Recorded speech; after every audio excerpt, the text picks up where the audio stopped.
So I seem to have fallen through a wormhole, and the only thing that goes on the other side is raves. So I'm going to rant and rave about this here keyboard. Yeah. Alright, so another keyboard in our hands, and this is the Patriot V760 from their Viper series line of peripherals. You got their mice, which we looked at last time, one of their headsets, and now we have a keyboard. So all in all, you may think, oh, it's just another mechanical keyboard. For me, however, since I haven't had the opportunity to test any, this at first just appears like every full length, full key layout keyboard, mechanical keyboard, nothing too special there. It is RGB, mind you. Nice finish, black, kind of gray, gunmetal gray thing going on there. Not overly glossy either, very nice to see that. But underneath is where I'm finally able to experience something I hadn't before. And by that, I mean Kailh switches. So yeah, these are not Cherry MX. These are the Kailh Browns. So people have mixed feelings on those. I've been using this as my daily driver for a few weeks now. And so yeah, let's go ahead and dive in and talk about these Kailhs. And by that, I don't mean a shake, but those shakes are okay too. Very quickly, let's go over the first glance of the keyboard. Like I said, the very nice overall black theme aesthetic going on here. Gray accents on the underside, if you will. Viper logo red there. I did wonder, it doesn't clash. Let me just say that. Because brands have to make their presence, is the best way to put it. Because you have Corsair with their RGB peripheral, which that last mouse, which it's right there. But that big yellow splotch just, I mean, I get it. Because if everyone makes their peripherals red, black, gray, subdued colors so it doesn't clash with their RGB functionality, then every peripheral is going to look very similar unless they really start making the designs very different to stand out. But they have to, at some point, to some extent, have brand presence. So the red Viper logo doesn't affect the RGB look at all. It's very subdued, so that's okay. If it had stood out a bit more, then I'd probably worry that it's going to clash with whatever theme you're trying to go for. If you want to be, creative with the RGB functionality of this keyboard. Now, lettering and whatnot for them, the font. I mean, it is clearly transparent, so the LED lights come through. The overall feel of the keyboard, it's pretty decent construction, not overly heavy either.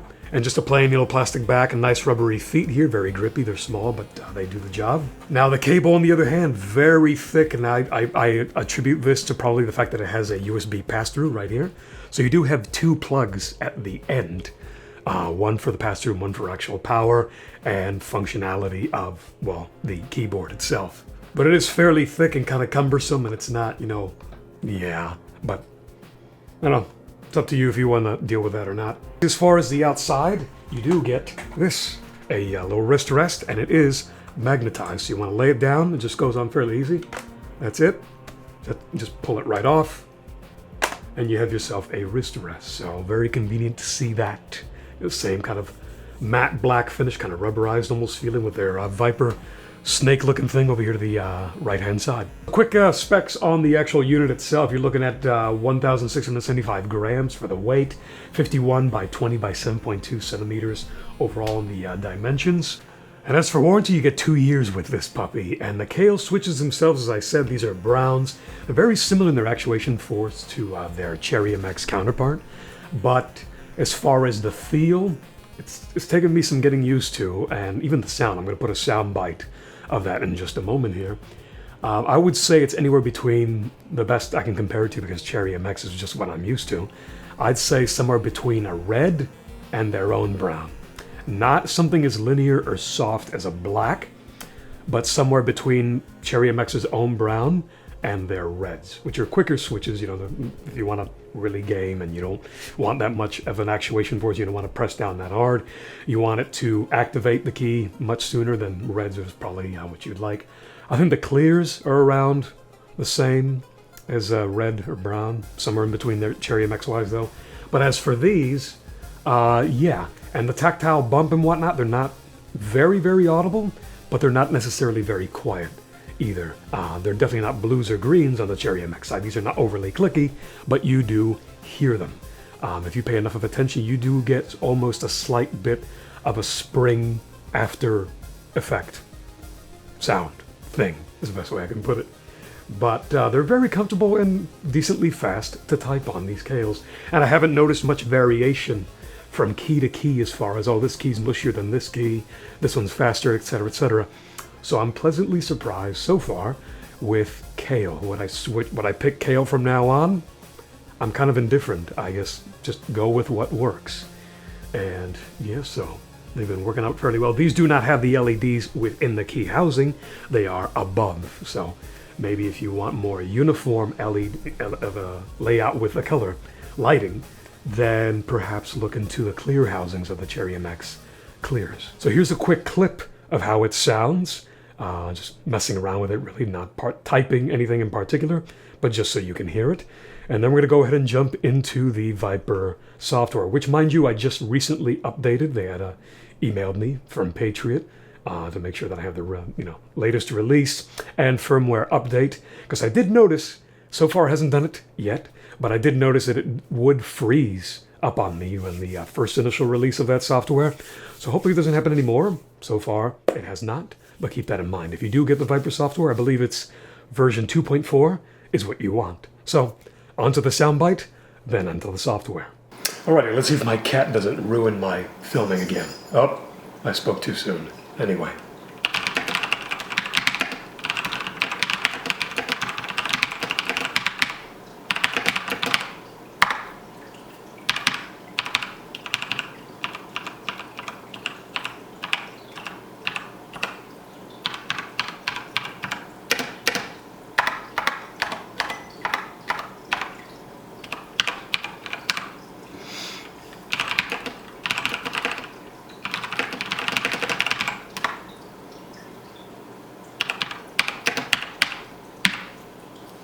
Alright, so here we have the Viper software in front of us. As you can see, fairly simple layout. You can select any of these keys, program them to your heart's content, macro management. You have keystroke input options, pretty much everything. And your colors, brightness, light, speed. So if I put that rainbowy thingy, it's going to dictate how fast that thing, fades in and out, etc., fast or slow. Response time, you can mess around with that. Game mode, that's going to disable a few things like Windows key, etc. Windows key lock, that's also separate.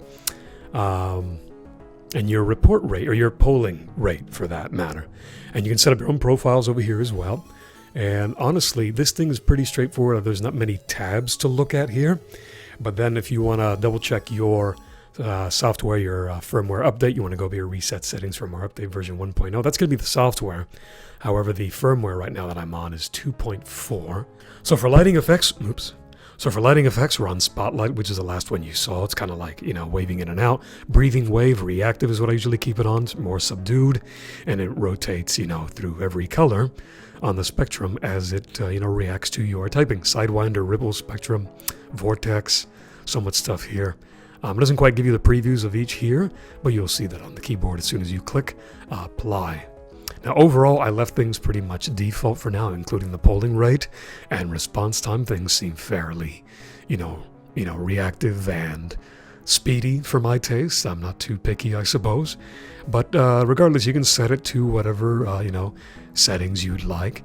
And that's pretty much it. There's not much else going on here. You can't keep your profiles. Let's say you want to set a profile for specific games, or if you're video editing, you want to set some macros for certain things in Adobe. Make it as a separate profile. You're in CSGO, make it a separate profile and just load them up as needed. As I said, you can highlight each one and map them to whatever you'd like, so you do indeed have that, and that's the Viper software for you guys. So yeah, this has been the Patriot Viper V760. This is probably so distracting right now. It's probably the worst choice I could have put it on, but hey, you can do a lot with it. They're all programmable. It feels nice. The Kailh switches, they're growing on me, man. I mean, I'm curious to see if anyone were to go from Cherry MX browns or reds and this, and tell me if they can really feel that difference. Maybe just the implementation of the Kailh switches. Maybe if some are mushier than others. But like I said, the consistency here between the switches, they seem fairly good. But yeah, so that has been the Viper V760. Let me know in the comments below, guys. But more specifically, go to the website, techsyndicate.com. Hang out with us at the forums. Let us know what you think of this. Maybe you already have the keyboard. Share your thoughts if you'd like. And as for the back over here, I know I've kind of went for the whole rainbow rave theme right now. I mean, why not? But you guys have probably been wondering what the heck that is, right? What's a computer, first off, I think, right? Yeah, it looks like a computer, so I think it's one. But as for a video on that, since that's what I've been doing my work on for getting some Tech Syndicate content done with, that's my latest puppy. And if you guys want a video on that, well, share this one. Hang out in the forum, let us know. And that will be coming out soon. Nice big fat video on how all this happened and what I'm doing with it. Would you like to know? Would you like to know more? I'm sure some of you can get that reference, but yeah, so catch you guys in the next video. Don't forget to subscribe. See you on the forum.